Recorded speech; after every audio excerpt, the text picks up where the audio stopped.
Alright, guys, I am sorry for the poor quality. It's just my camera's in the other room, and I don't want to go get it. So you guys are gonna have to deal with a low quality webcam video. Hooray! Now, there's been something weighing heavily on my mind, which is the topic of pet peeves as a polyglot. Now, for those of you who don't know, I am proficient in several languages. Not exactly fluent yet, but I know my way around them. It's not hard for me to figure out how to get from place to place or communicate something or eavesdrop for that matter. Which brings me to point number one. First thing I hate horribly about speakers of hate about being a polyglot is that speakers of a language, if I drop hints that I know their language and they don't pick up on them, they start gossiping in front of me about me. And I'm sitting there like, oh my gosh. Like, for example, I know a bit of Hindi. Just from retail experience, I knew I was going to have to learn some because when I worked in the mall, a lot of people came in that spoke Hindi. And I don't also I mean Hindi. I didn't have time to learn most of the other Indic languages. I'm sorry, people, but I gotta go with majorities here. Um, and one day this group came in and they were calling me nasty slurs left and right. And then finally, I'm listening into this and I said enough's enough. Then they made a comment about my skin color. And to me, I've listened to how my parents don't love me, how all these horrible things are about me. So finally, I went up to one of them and I said, all right, you know, I'll put up with a lot, but I don't think you would like it if people started calling you Brownie. At that point, their jaws dropped and they left. It's a very proud moment for me because I was able to understand some Hindi, and that was the first time in a very long time that I've understood Hindi. Another thing that is a big pet peeve of mine of speaking other languages is when you are more fluent in one than another, I tend to drift. I call it the great drift.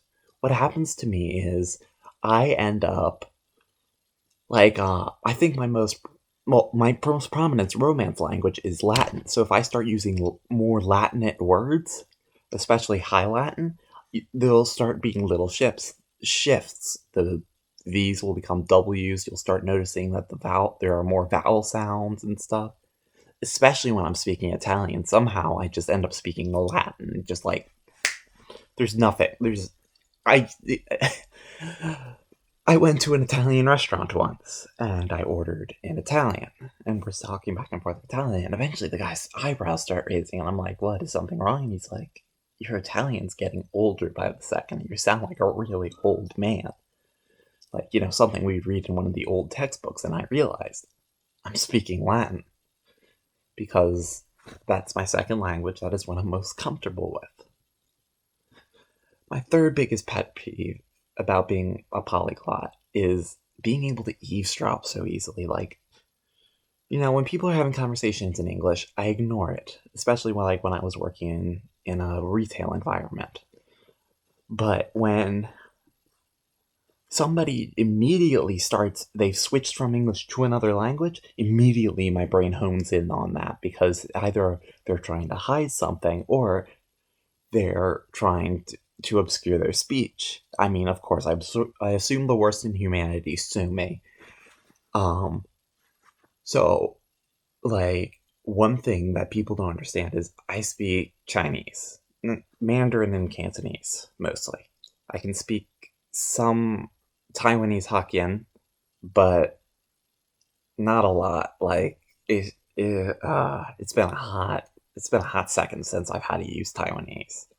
But um, so people would start speaking in Chinese and have no idea that this white boy spoke their language. Now, eventually, it got to the point where I would go to the mall and stuff, and I would, uh, I would. There was a very sweet there was a very sweet family that would run this bubble tea shop, Rubies. Oh my gosh, I love them. I would always order in Chinese, and I would have a conversation in Chinese, just my Mandarin to just keep it up. And I guess it works out both ways. It's a gift and a curse, as with any skill. But now I've had enough talking about pet peeves. Let me tell you some of my favorite things about speaking multiple languages. There is a connection that you can make when you are a polyglot that is very seldomly made otherwise, except through family. When you speak a language, you also, when purposefully or not, you pick up history about the country, the people, and you grow an appreciation for them. Uh, for us English speakers, we tend to do that with the Romance languages very quickly because that's just what we were exposed to and stuff. But like I think it's when I started picking up Chinese for the my first attempt. I've had several attempts at picking up Mandarin, uh, or any Chinese language. I think I took on Cantonese a few years later. Well, that would be another video after I plan this out. But I um, I started noticing patterns and stuff, and it's a lot of cultural patterns that you see in the language. A lot of culture is reflected in how in Mandarin and Cantonese, and even just in the Chinese writing, the Hanzi. It's just a lot of culture is reflected in it, and a lot of poetry. And the very looseness of the language kind of gives you a sense of their, you know, kind of everything's kind of neither here nor there mentality that I've experienced, especially when I studied Taoism. Another great thing and something I wish Americans would understand more is how hard it is to pick up another language. Like, people say, oh, like I took Spanish and stuff. It wasn't too bad. It's just I didn't enjoy it. Like, some people don't understand, like, Spanish and stuff, that's a close language. Like, with immigrants and stuff, especially from, like, the Middle East, the languages there aren't like Spanish. Like, it's almost word for word translation.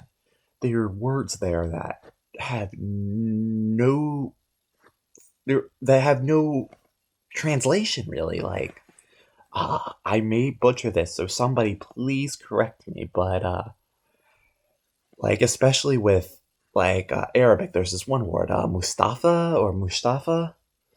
Anyways, somebody give me this word because I forget it at the moment. Uh, just kind of like your trusted friend that would give you advice. They tend to be your elder. Like my grandmother, my nana, is my Mustafa. Uh, but it doesn't translate in English because we don't have a role like that.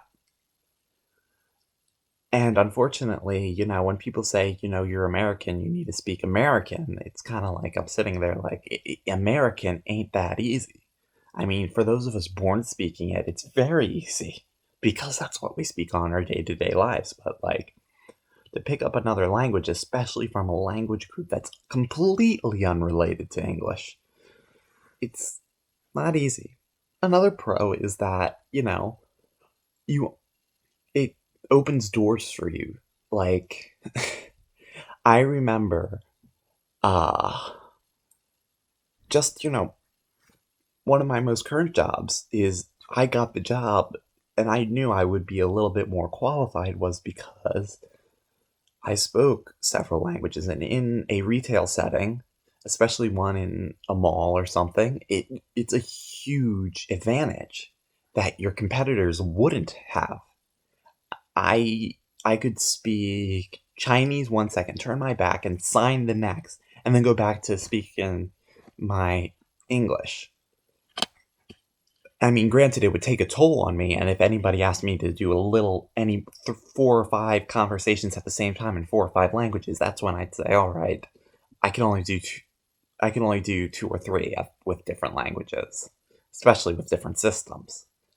But all in all, I would say the pros of being a polyglot way outweigh the cons because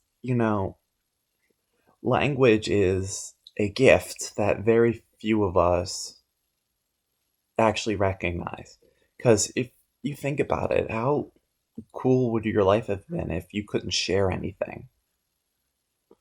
And I think we, as people of the United States especially, tend to forget that it's about this like whole immersion thing. Like people learn their language by simply going to it, and we're not in close proximity with a lot of other languages. We have a tiny bit of French that comes through, and we get a lot of Spanish because those are the two languages that we run into most. But um, I think it would be important if